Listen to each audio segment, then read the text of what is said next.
Firasat gue kayak megang sesuatu gitu, kayak megang rambut. Gue angkat lah tangan gue dari dalam air tuh. Kepala gue seleher tuh udah di daratan, sembari ngatur pernapasan. Itu real rambut bang, yang gue bawa tuh rambut. Perempuan muda, rambut keriting panjang, dia pakai ikatan kepala. Bayang-bayang sosok tersebut yang tadi gue habis evakuasi. Ada itu.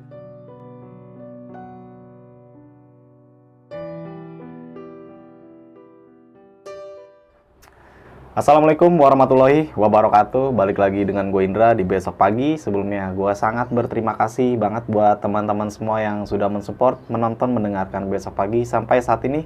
Semoga teman-teman semua selalu diberikan kesehatan oleh Tuhan Yang Maha Esa. Di segmen kali ini gue masih mendatangkan narasumber, dan narasumber gue ini adalah salah satu senior gue yang sangat gue hormati, mempunyai cerita pengalaman pendakian yang sangat luar biasa, yang pastinya pernah menceritakan pengalaman pendakiannya saat di Gunung Salak. Nanti buat teman-teman semua yang mungkin penasaran sama cerita Bang Kancil saat di Gunung Salak, dan cerita ini sangat gokil banget menurut gua, mengevakuasi salah satu pendaki yang sudah lama banget hilang. Halo Bang Kancil. Ya bang. Apa kabar Bang? Baik bang. Sehat banget nih Bang ya? Siap bang, alhamdulillah. Lagi-lagi kita bercerita lagi nih Bang. Iya ini. Nah, di kesempatan kali ini Bang, lu ingin membawakan cerita pengalaman mungkin pendakian yang sangat luar biasa lagi Bang ya. Saat di gunung mana nih Bang? Intinya saat pendakian lah bang, di daerah Jawa Barat, di gunung tersebut ada sebuah curug bang. Di dalam curug itu ternyata ketika kita senang-senang dalam curug itu ada sebuah jenazah wanita pendaki bang. Wah gila, masih tentang seputaran evakuasi jenazah pendaki nih Bang ya? Iya bang. Oke, di skip dulu kali Bang ya. Mungkin teman-teman semua sebelum menyimak cerita Bang Kancil kali ini, alangkah baiknya kita panjatkan doa terlebih dahulu Bang ya, untuk almarhum yang pada saat itu evakuasi. Semoga amal ibadah beliau diterima di sisi Tuhan Yang Maha Esa. Cerita kali ini bahwasannya bukan untuk menakut-nakuti teman-teman semua yang nonton Bang ya? Iya bang. Tapi ini adalah sebuah pengalaman pendakian pada saat itu ya. Dan mungkin bisa dibilang untuk jadikan sebuah pelajaran untuk teman-teman semua bang. Bang Kancil juga mempunyai channel YouTube. Channel YouTube apa Bang? Dalam channel YouTube gua lo bisa cari di channel Misteri Timur Misteri. Timur Misteri ya. Untuk lo yang penasaran sama channel Timur Misteri, nanti linknya bakal gua cantumin di kolom deskripsi. Di situ juga lo mau menceritakan pengalaman pendakian lu juga Bang di situ. Sempat ada ceritaan juga Bang ya. Iya. Dan jangan lupa juga di subscribe Besok Pagi, like, comment, and share, nyalain loncengnya supaya kalian tidak tertinggal video-video terbaru dari Besok Pagi. Buat kalian juga nih yang mungkin mempunyai cerita pengalaman pendakian mistis, cerita kalian pengen diangkat di Besok Pagi, lu bisa langsung mengirimkan email di besokpagi@gmail.com atau melalui DM Instagram di besokpagi.edv. Nanti linknya bakal gue cantumin juga di kolom deskripsi. Mungkin kita tanpa berlama waktu Bang ya. Iya. Teman-teman juga mungkin udah penasaran ya sama cerita pengalaman gila lu nih. Siap. Kita langsung aja masuk ke ceritanya.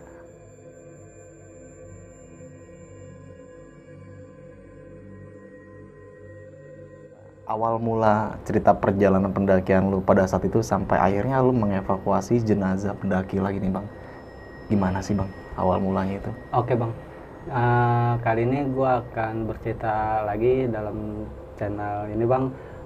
Tentang saat gua evakuasi sosok jenazah pendaki. Bisa dibilang pendaki ini perempuan juga Bang. Dalam cerita gue ini, gua berawal ada di suatu tempat, yaitu daerah Jawa Barat Bang. Dalam tempat tersebut kita emang niatan dari Jakarta Timur, dari rumah nih untuk pendakian berawalnya Bang. Tapi dalam perjalanan pendakian itu gua nemuin satu curug. Memang curug itu ada di situ Bang, bisa dibilang curug buat umum gitu Bang. Bukannya buat curug wisata gitu Bang, karena adanya di tengah hutan gitu Bang. Di situ kita pas ngelihat curug, namanya anak-anak Jakarta gitu kan, jarang ngelihat air terjun. Begitu nyampe di curug, adanya curug itu di bawah kaki kita Bang. Biasanya kan yang kita tahu kan curug tuh di depan kita Bang gitu. Kita lihat wah curug tuh air terjun gitu kan. Ini curug adanya di bawah kaki kita. Nah saat itu pula sontak nih gue sama teman-teman punya niatan untuk coba selamin kedalaman tersebut, air yang ada di curug tersebut. Dari ketinggian itu kita udah bisa baca situasi air Bang. dari pekatnya atau warna air gitu. Kalau Curug itu lumayan, kedalamannya tuh lumayan buat kita loncat dari ketinggian gitu. Jadi kita nggak khawatir dengan bahaya gitu. Karena kita udah paham dari warna pekatnya air gitu. Akhirnya gua coba loncat duluan bang, lepas peralatan, copot semua lah gitu, gua buka baju dengan gua pakai celana pendaki, celana panjang, gua loncat tuh bang. Gua loncat, hitungannya mungkin bisa dibilang gua salto sampai 3 kali putaran bang di udara. Freestyle Bisa dibilang gitu bang. Karena emang kita pengen senang-senang kita ngeliat curug. Langsung lah gue nyebur tuh. Ternyata memang cukup dalam curug tersebut bang. Kisaran berapa meter bang dalamannya? Kalau kisaran sih gue kurang paham juga bang ya, kemungkinan besar di jangkauan 3 meter itu masih ke dalam lagi bang. Gitu. Nah di situ kita senang-senang sampai semua teman tuh pada loncat nyusul gue ke air, loncat sampai habis lah kita senang-senang itu, kita naikkan ke daratan, kita masak air, keluarin nesting segala macam. Itu belum sampai ke pendakian, di jalur pendakian pos utama pun belum bang, itu baru jalan menuju pendakian kaki bukit lah bisa dibilang.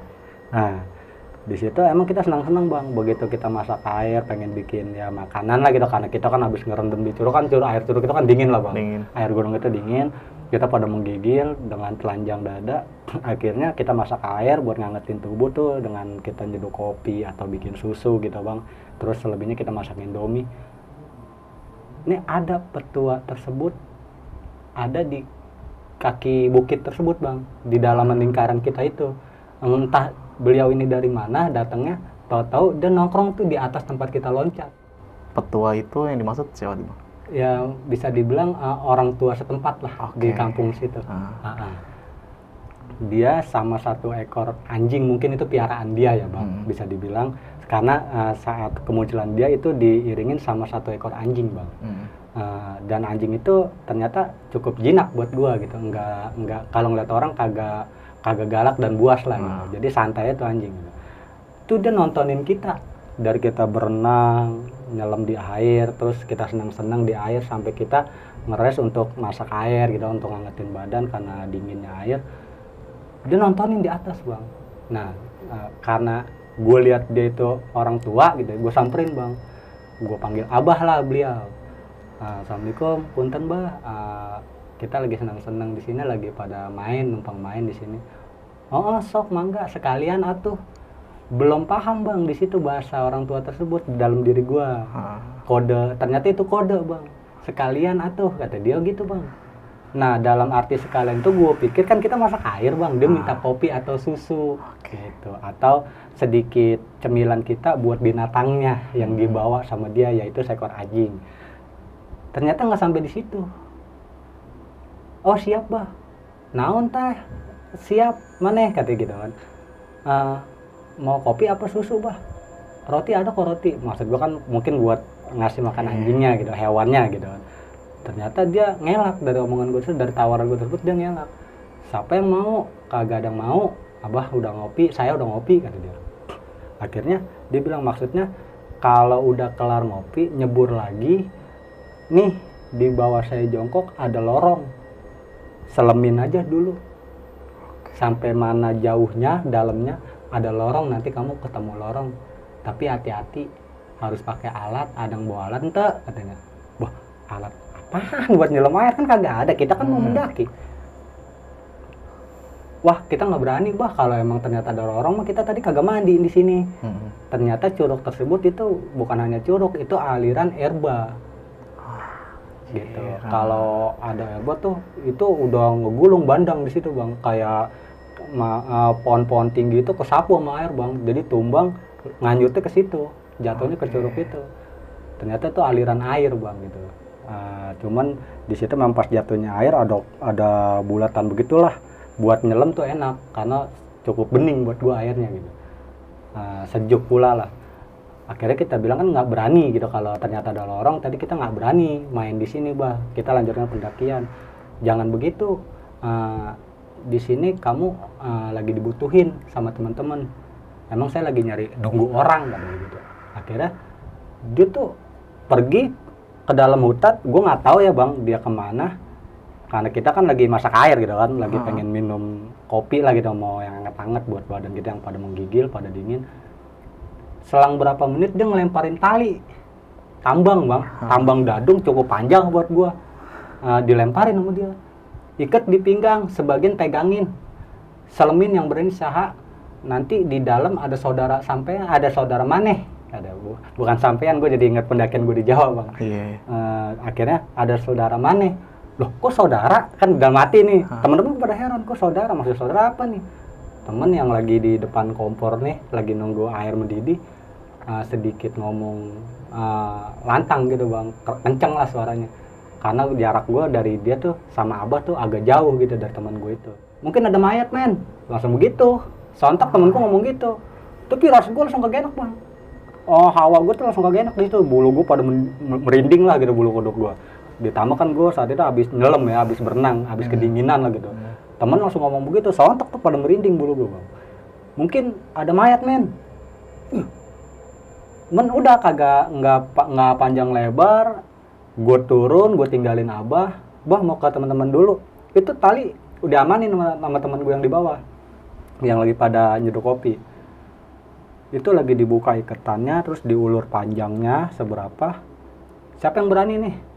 Nah itu pada main tunjuk-tunjukkan ke gue lagi arah ke dia tuh semua, ke teman-teman yang pada ngumpul di dekat kompor lagi pada masak air. No, gila no, berani no, si gila, ngor lo ini ngor.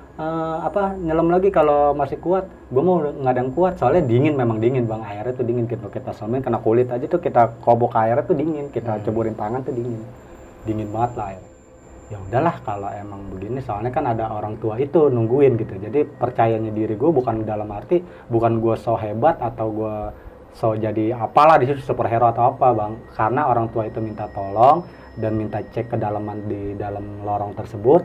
Terus gue juga percayanya orang tua itu nggak pergi bang, orang tua itu tetap nunggu. Jadi gue percaya diri kalau gue nyelam orang tua itu masih ada kok gitu. Karena semua ini gue ambil karena suruhan dia gitu. Jadi gue percayain karena dia nyuruh gitu. Dia tuh orang tua kok, nggak mungkin bohong. Ada apa sih di dalam gitu.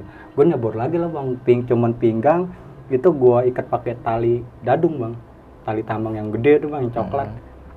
Gue ikat asal mungkin lah gitu, yang penting keikat gitu bang, agak kendor dikit biar nggak erat di pinggang. Terus gue loncat lagi tuh, nggak loncat sih bang, gue turun aja begitu ke curugnya gitu, ke kobakan curugnya itu. Terus gue nyelam tuh, memang gue terusurin deket jatuhnya air tuh, tebingan air tuh gue nyelam. Gue sampai di kucuran air tuh, sampai jatuhnya air curug tuh gue nyelam. Terus gue terusurin ke dalamannya, ternyata memang ada lorong bang, ada apa sih namanya, cowakan dinding gitu bang. Cowakan dinding yang gue pikir itu mah jangkauan sama tangan gue pun nyampe, kalau gue masuk paling pendek gitu kan. Namanya kayak dinding cowakan gitu kan, paling pendek gitu. Itu dalam hati di saat gue nyelam bang. Gue masukin tangan, gue masukin kaki, tangan nih masih nggak mentok gitu. Terus gue masukin kaki yang lebih panjang dari tangan, kok masih nggak mentok juga. Kehabisan oksigen lah gue naik ke atas. Karena seleman gue itu, gue naik, kepala gue nimbul ke daratan, gue atur pernapasan, gue penasaran, kok nggak mentok juga pakai kaki gitu, berarti kan dalam, ke dalam itu sangat dalam gitu. Gue selemin, gue masuk tuh, body language gue nih, badan gue masuk ke lingkaran cowakan batu tersebut. Ternyata itu lorong bang, real itu lorong gitu. Pas gue selemin itu lorong, cuman gue nggak berani terlalu jauh, karena gue pikir ini adanya di kedalaman, jadi gue nggak pakai alat khusus. Gue takut gue yang kenapa-napa, dalam hati gue di dalam air bang. Gue coba mainin trik gue pakai tangan, gue raba-raba. Itu seberasanya gue di kegelapan itu di dalam air, karena gue nggak cukup sering-sering melekin mata di dalam air bang, karena kan ganggu juga gitu kan, mata gue kan bisa perih atau apa gitu. Jadi gue merem, gue raba-raba. Perasaan gue tuh rambut bang, yang nempel di tangan gue gitu, kayak nyangkut gitu rambut. Perasaan gue ya di dalam air itu. Ternyata mungkin setengah meter gue masuk ke lorong itu kegesek tuh tambang gue, tambang yang di pinggang gue itu. Salurannya tuh kan di ujungnya dipegang sama teman-teman yang ada di daratan, itu kegesek sama batu karang. pirasat teman-teman, gue minta tolong, ditarik aja sama temen, dibabat habis begitu, tambangnya ditarik sampai gue ngikut nih dari dalam lorong itu, gue ngikut ke bawah sama tambang keluar, terus gue naik ke udara sekalian ngatur pernapasan, sekalian gue marah-marah ke temen, teriak-teriak di tengah-tengah tuh, gue lagi berenang, goblok, tolong lu pada, kenapa lu tarik? Temen langsung sontak kaget, gue pikir lu minta tolong, udah kelelahan berenang gitu, soalnya gerak-gerak tambang lu, ternyata nyangkut karang. Akhirnya dengan kepercayaan diri, kayak tadi gue kayak firasat gue kayak megang sesuatu gitu, kayak megang rambut, gue angkat lah tangan gue dari dalam air tuh, kepala gue seleher tuh udah di daratan sembari ngatur pernapasan. Itu real rambut bang, yang gue bawa tuh rambut.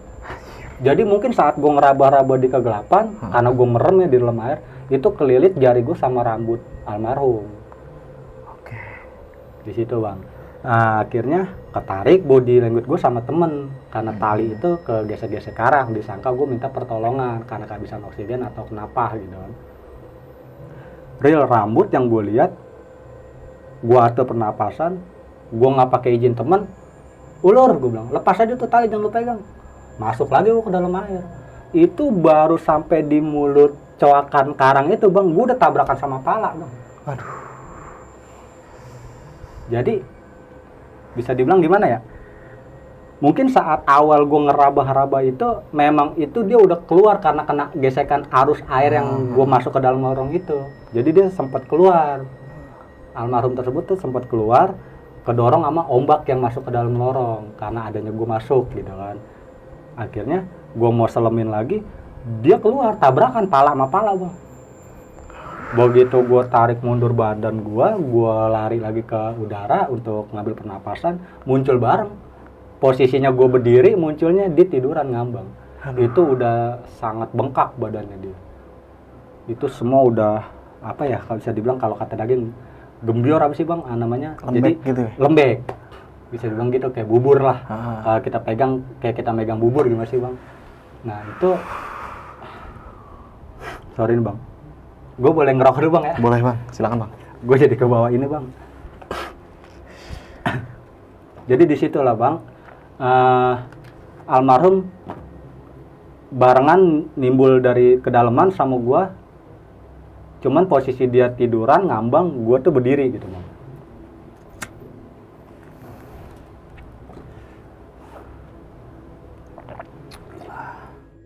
Saat itu pas muncul kita bareng, temen langsung pada loncat ikut ke air bang, bukan nge-backup gua, tapi langsung ngerangkul almarhum. Perempuan tuh bang? Ya bisa dibilang itu sosok wanita bang, perempuan bang, perempuan muda, rambut keriting panjang, dia pakai ikatan kepala bang. Pakaiannya? Kalau pakaian dia pakai kaos hitam, ada tulisan sablonan itu warna kuning, sablonannya bang. Itu dia pakai celana pendek lepis, pakai celana pendek lepis. Cuman di kakinya itu ada sepatu hanya sebelah, itu sepatu pendaki. Jadi bisa gua katakan dia itu sosok pendaki yang tersesat terus jatuh ke curug tersebut. Mungkin barengan sama kebawahnya air yang tadi gue bilang gitu, banjir atau apa gitu, kedorong atau gimana, sampailah ke lorong tersebut bang. Dan orang tua tersebut yang awal mula petunjuk itu datangnya dari beliau, turun tuh bang, ngampirin kita yang sedang evakuasi almarhumah. Di situ baru petua tersebut bilang, terima kasih anak-anak, teman-teman, sahabat abah katanya. Walaupun kita baru kenal, tapi yang namanya silaturahim itu udah dari yang kuasa. Catatan itu mati, maut, jodoh, rezeki itu datangnya dari yang kuasa. Oh, di situ kita ngambil kesimpulan bang, yang namanya bersaudara nggak hanya dari keturunan aja ternyata. Dari orang yang baru kita kenal pun itu saudara kita, karena dia yang bisa kasih kita petunjuk untuk kebaikan. Intinya buat gue itu kebaikan.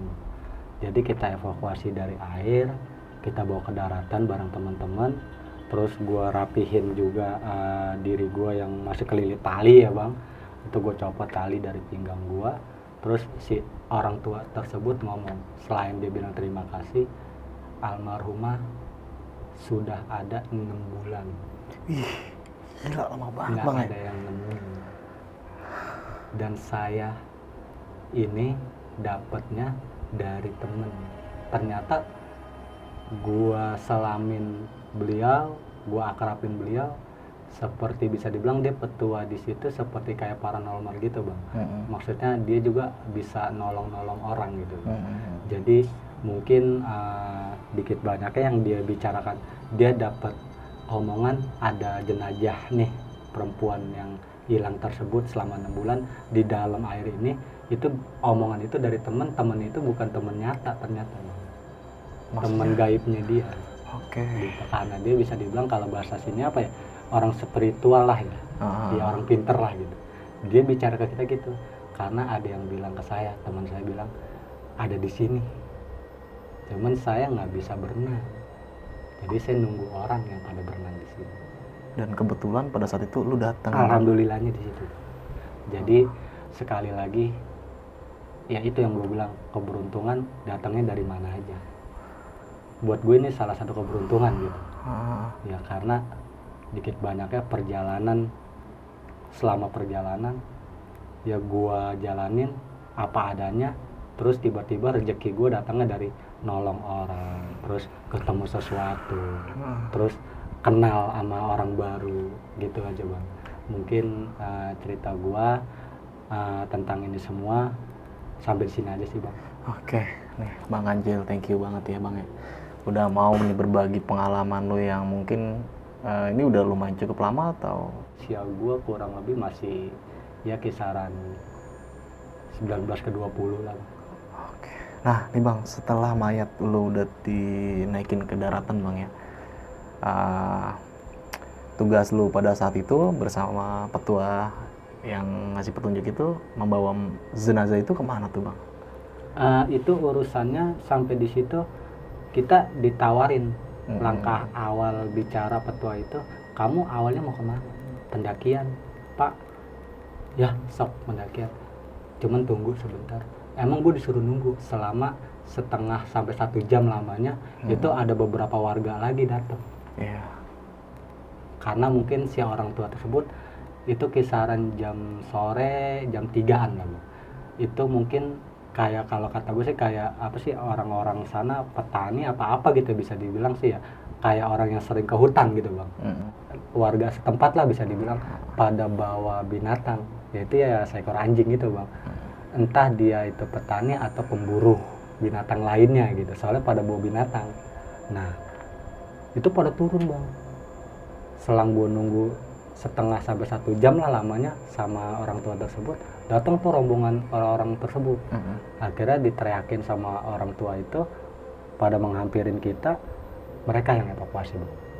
Untuk selanjutnya kita nggak tahu apa-apa, karena kita ditanya awalnya kan buat pendakian, datang ke gunung tersebut, ke hutan tersebut. Akhirnya kita dilepas untuk diizinin untuk berangkat pendakian, karena saat itu udah kesorean. Lu lanjutin tuh bang pendakian lu? Itu gua di jalur di hutan itu ya, itu gua berangkat jam 5 sore. Dari kita habis ngobrol-ngobrol buat masalah jenazah ini, almarhumah ini enaknya gimana, bagusnya gimana, baiknya gimana, akhirnya kita pecah di situ bang. Beliau orang tua tersebut sama para warga evakuasi jenazah, gua lanjutin pendakian. Nah yang gua masih jadi bahan pertanyaan nih bang, kan lu habis mengevakuasi jenazah nih bang ya, bersama kawan-kawan lu. Lu terus melanjutkan pendakian nih.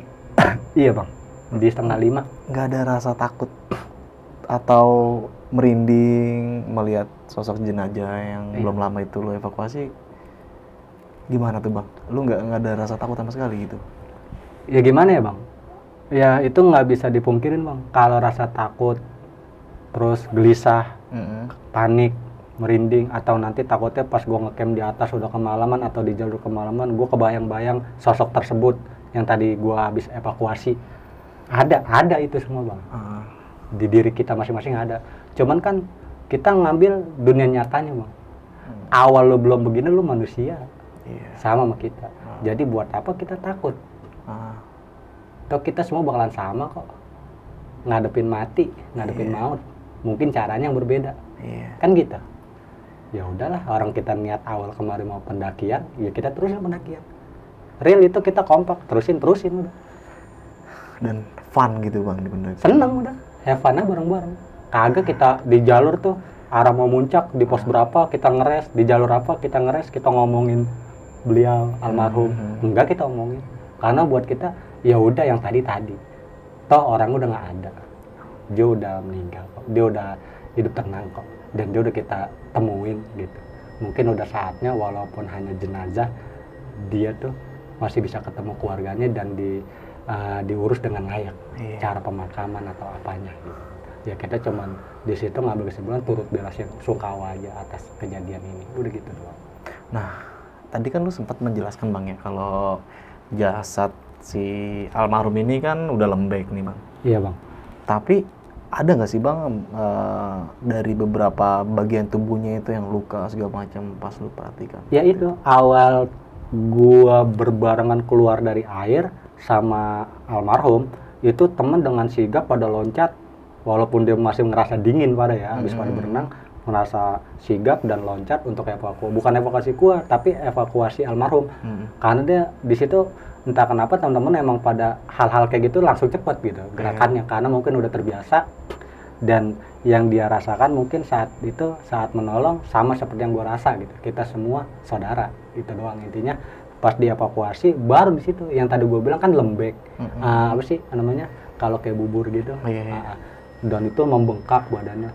Rambutnya pun kan awalnya kebawa sama gua beberapa rambut gitu kelilit di jari-jari tangan awalnya itu.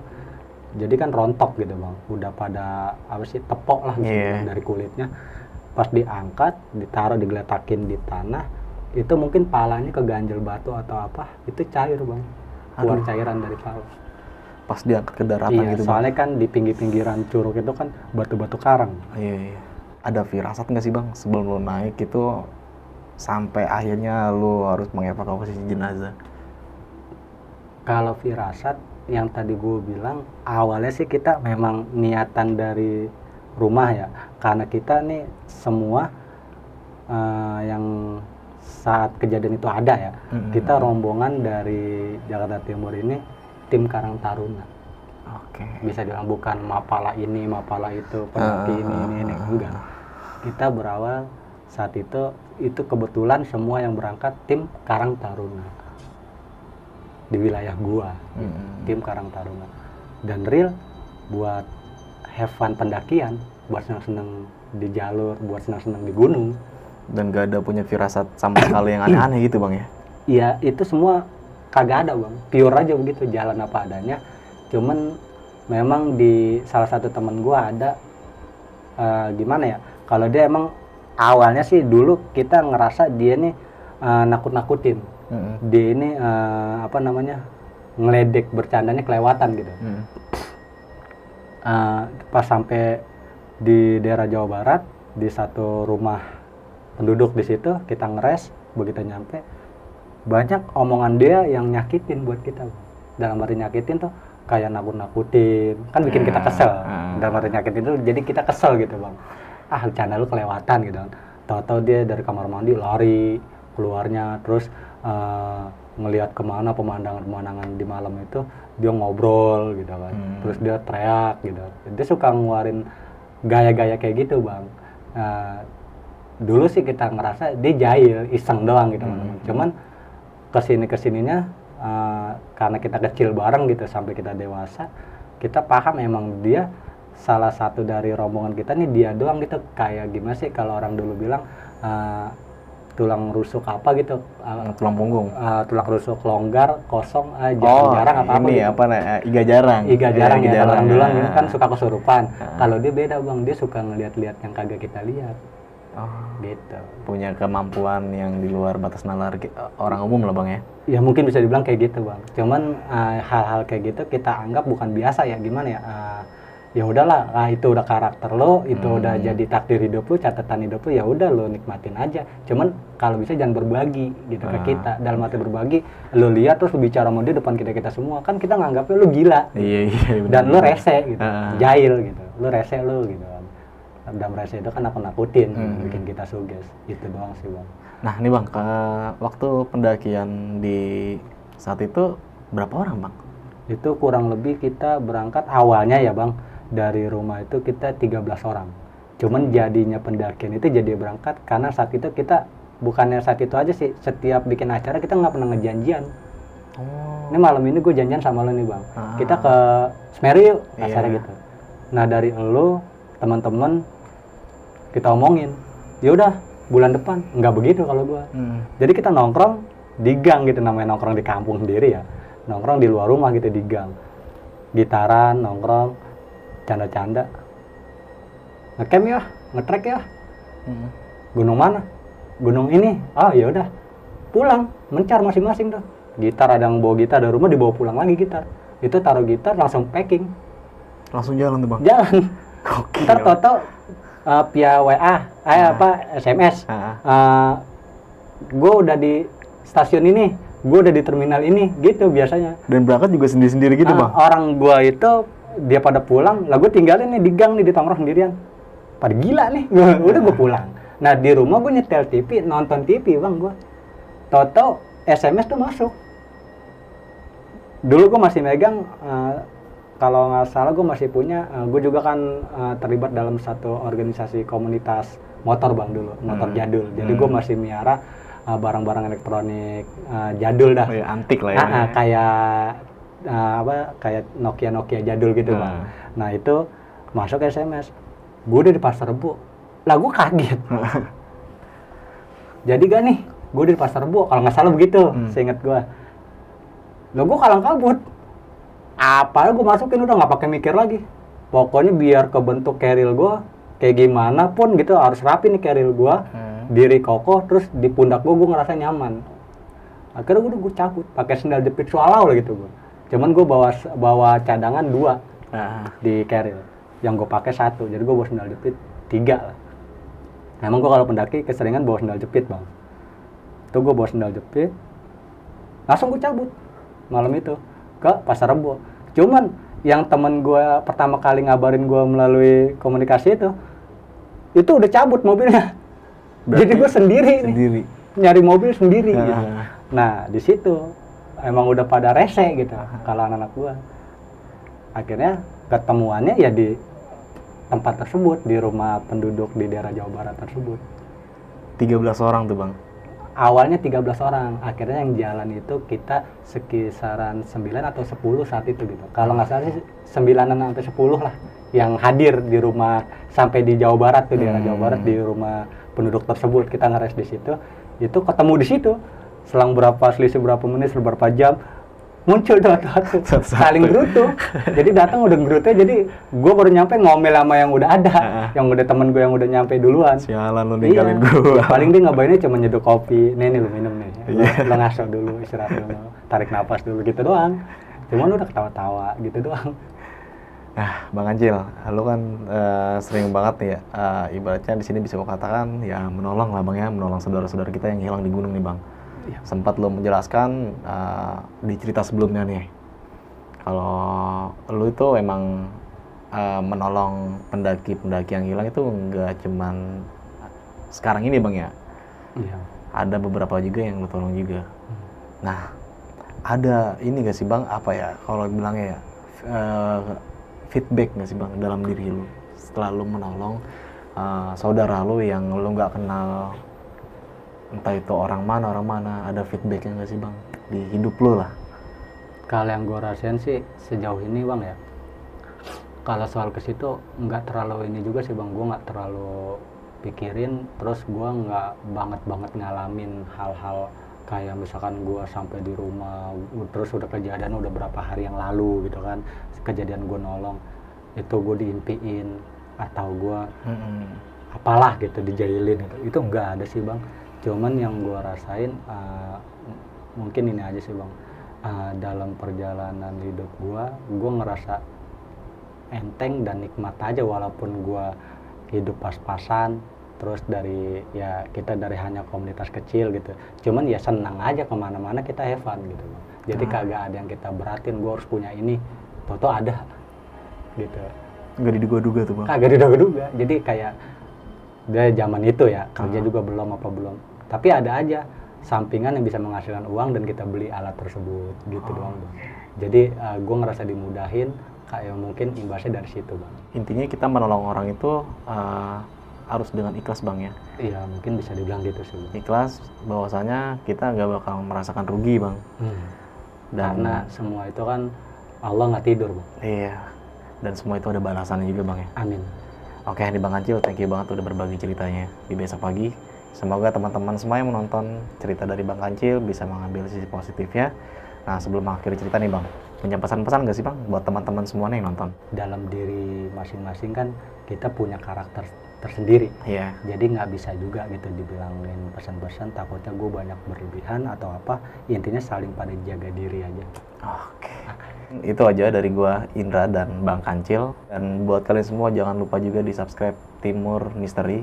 Nanti linknya untuk lebih jelasnya bakal gue cantumin juga di kolom deskripsi. Di situ juga Bang Kancil menceritakan cerita pengalaman pendakian mistisnya saat di gunung-gunung juga Bang ya. Siap. Di channel itu ya Bang ya. Iya bang. Nah lu langsung simak aja. Saksikan video-video berikutnya. Wassalamualaikum warahmatullahi wabarakatuh.